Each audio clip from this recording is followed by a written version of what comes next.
This is WealthBT, a podcast of BT correspondents. A long life is a blessing, but it's also a worry. A baby born today in Singapore can expect to live until around 84 for a man, and for a woman, 86.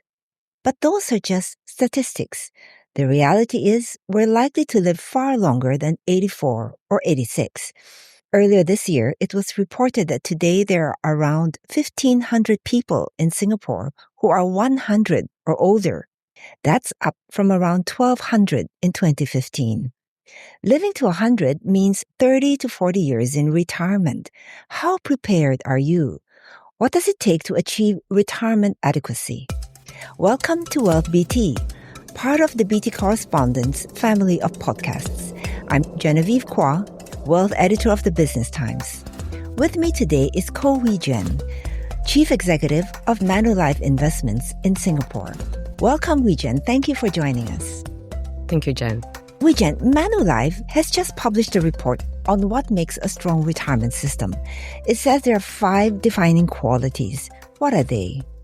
That's the Manulife Securing Retirement, What Makes a Strong Retirement System. And I think it comes at a critical inflection point for Singapore because we are operating in a new retirement reality. By 2050, 1.6 billion people worldwide will be aged 65 and above, and 2/3 of these will be from Asia. Singapore is already at the forefront of that reality. So today, over 20.7% of our population is already 65 or older, and by 2030, that will be 1 in 4 citizens. At the same time, old age support ratio, that's decreased to 3.3 workers per elderly resident, down from 6 in 2014. We also have over 100,000 gig and platform workers today. So the frameworks that were built around a linear career, that's increasingly misaligned. So we've introduced the Platform Workers Act, which now extends CPF to our gig and platform workers. But likely, a lot of them will probably have insufficient retirement assets and won't be able to meet that 70% income replacement ratio. So for Singaporeans who can expect to live nearly 84 years, retirement is no longer a short holiday. It's really a 30 to 40-year phase of life. So when we then consider what makes a strong retirement system, these are the couple of things that we consider. 1, it needs to cater for adequacy and longevity protection. Essentially, accumulated savings that you have, it needs to be structured such that it caters for inflation-protected income streams for ideally 30 to 40 years. 2, access and inclusion, specifically to the gig and platform workers, something that allows for auto-enrollment, portable benefits, so that our gig and platform workers, and maybe to some extent women as well, they're not left behind. 3, flexibility, as well as with safeguards. Our savers like choices, but at the same time, I think it needs to come with safeguards against premature cash withdrawals, against portfolios that can be overly conservative and so therefore does not keep up with inflation. 4, it needs to also consider how we can instill and build confidence with advice and engagement. So perhaps a combination of digital and human advice such that we can distill the complexity of financial concepts. And then last but not least, accountability as well as transparency. It needs to have clear reporting, clear outcome-focused metrics where we consider adequacy, investment appropriateness, and whether or not it builds towards financial resilience. You've mentioned quite a few stats that are sobering. What structural and behavioral supports need to be in place to help people? When we think about structure and we think about behavior, there's probably a little bit of a gap between the intention as well as the required action.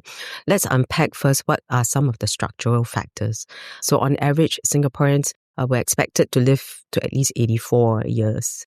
In a recent survey, 2026 Asia Care Survey, 46% of the respondents shared that they have currently also taken on family financial responsibilities.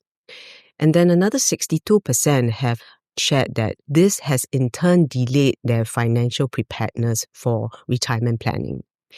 Another one that's interesting structurally is if we think about that sandwich generation, adults that are 35 and below, 40% of the income goes towards shouldering some form of family responsibility.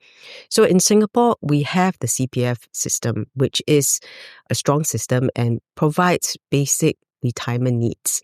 But if you're thinking about a retirement phase that's going to extend to 30 to 40 years, then that may not be sufficient to cater for our lifestyle needs or our healthcare needs. So that's structural. Then we consider behavioral. On a day-to-day basis, most will still prioritize their day-to-day family needs. And so therefore, if we look at how they're saving for retirement, 78% of respondents essentially still rely on simple savings to meet their retirement needs. Yet at the same time, aspirationally, a lot of us are thinking about we want self-sufficiency, we want independence when we hit our retirement years. So if you think about what we aspire and how we are simply relying on savings to plug that gap, there is a little bit of a misalignment, if you would, between the aspiration and the actions that are required in order to meet these needs. Right. I want to step back a little bit. How do you define retirement adequacy, and what do you think portfolios should look like when someone hits 62 or 63, which is the technical retirement age? That's a great question. When we think about adequacy, we really should be thinking about sustainable lifetime income. That's a shift away from having a lump sum in the account on retirement day. If you retire at 62 or 63, you may potentially be spending the next 30 to 40 years in retirement. And if your portfolio is overly conservative, then it's not going to keep up with inflation and healthcare needs. So you're going to have a shortfall. Therefore, when one thinks about how should your portfolio look like, what are some of your considerations? Post-retirement portfolio construction, what you want to have is to make sure that you still have exposure to growth assets, because you need growth assets to keep up with inflation. Now, at the same time, you need to also think about an allocation into assets that provide stability and income, potentially through the next 30 to 40 years. So we have designed portfolios with a glide path overlay, which simply means there is a roadmap that guides how the portfolio will evolve over time. Simply put, at the start of the process, there is a lot more into growth assets because you're in an accumulation phase.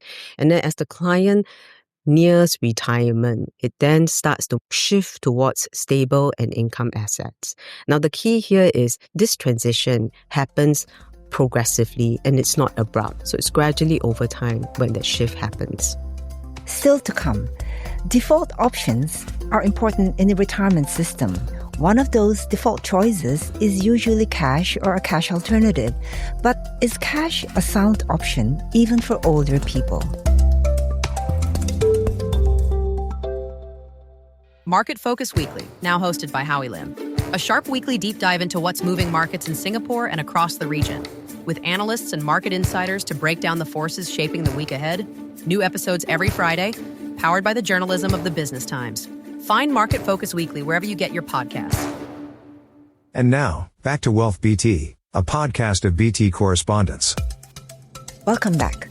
Hui-Jian, retirement investing is usually modeled using the S&P 500, and the long-run returns always look good. I haven't seen anyone use the STI to model long-term returns. What does this imply for a Singaporean's retirement portfolio? If you rely entirely on a single market, then you likely will fall short in terms of growth potential. That's one. And two, you're also likely exposing yourself to concentration risk.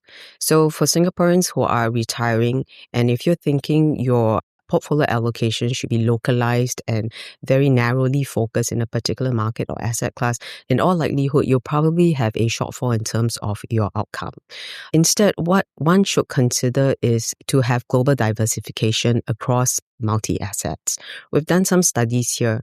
If you had a portfolio that was entirely invested in fixed income, for example, versus a portfolio where you have, exposure to equities, growth assets, you could be looking at potentially a difference of $1,200 per month between an entirely fixed income portfolio and a mix of equities as well as fixed income. So this is that series of retirement solutions that we have, and it is a globally diversified portfolio.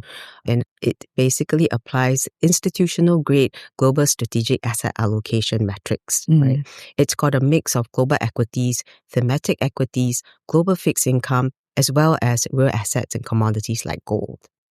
By that same token, since we talk about concentration risk, you would consider S&P 500 as too narrow? Yes. Single asset. Yes. So your study also talks about default design features. What are these and why is it important to have some default options? We think it's important to have default options because human behavior is not always necessarily rational. And so therefore, when faced with uncertainty or certain market events, it may trigger certain reactive actions. If you introduce auto-enrollment, if you introduce auto-escalations, you basically have savers who are already automatically enrolled in this saving systems. You have defined contribution rates. And then you also define auto-escalation, which could be designed to commensurate with, increasing earning power through your lifetime. So that's one. Two, one should also consider having age-appropriate asset allocation as a default.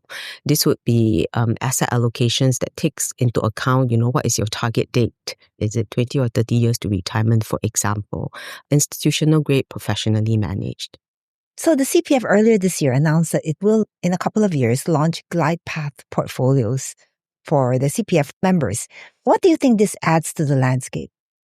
I think at the minimum, it will create awareness and hopefully a level of reception to glide path solutions. Glide paths as a concept in the financial world probably known, but to the broader audience maybe less known.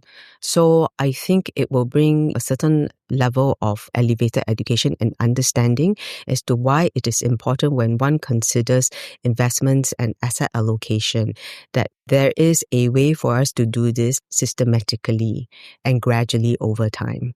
I guess it would also, do you think, address the behavioral tendency among Singaporeans to prefer cash and conservative assets? Yes. Again, if we talk about where you have auto-enrollments, this then encourages that savings, encourages not just savings, but regular savings consistently. And then that gets deployed, into an investment solution systematically. We earlier talked about the importance of advice. You alluded to it. Advice is, in your report, part of the infrastructure for retirement. But in Singapore, most people don't get advice unless they are buying a product. What are savers' options then in this kind of environment? It does need to be a little bit of a shift, and perhaps something that the industry should also take on board. That increasingly, we should consider advice not as something that's required only at point of sale, but rather part of core infrastructure to provide support to financial resilience as well as retirement planning. To your point today, a lot of savers don't get advice, and yet on a daily basis, they may be making decisions. So here in this regard, what we could perhaps consider is a bit of a hybrid model where digital tools, are made available, or digital tools are easily accessible for savers. Digital tools where they can do regular check-ins, temperature check on how they are tracking, how they are doing. And then overlay that with human advice when you reach, specific life events, perhaps a couple of years to retirement, or when you have major life events. And that's where you lean into or you reach out for human advice. And so it's a bit of a hybrid model that we think here. Engagement is really key in driving that change. In the report as well, I think we also shared where there is engagement, behavior changes. And so 77% of people who regularly engage, they are more likely to stick to their plan. 46% are more likely to voluntarily also increase and consider other savings plans. Thank you, Hui-Jian, for coming in and sharing your insights. Thank you, Jen. A long life isn't something to be feared as long as we've planned for it. In finances, the key is a sensible portfolio that we save for regularly so that in the future, we can unlock a good income stream. That's it for WealthBT this week. BT Correspondents will be back next week with an episode on transport. This episode was produced by Howie Lim and Chai-Pei Chia together with our editor Clarissa Montero and was written and presented by me. I'm Genevieve Cua. Thank you for listening. This is a podcast by the Business Times. Find more BT podcasts at businesstimes.com.sg/podcasts or wherever you get your podcasts. This podcast is meant to provide general information only. SPH Media accepts no liability for loss arising from any reliance on the podcast or use of third parties' products and services. Please consult professional advisors for independent advice.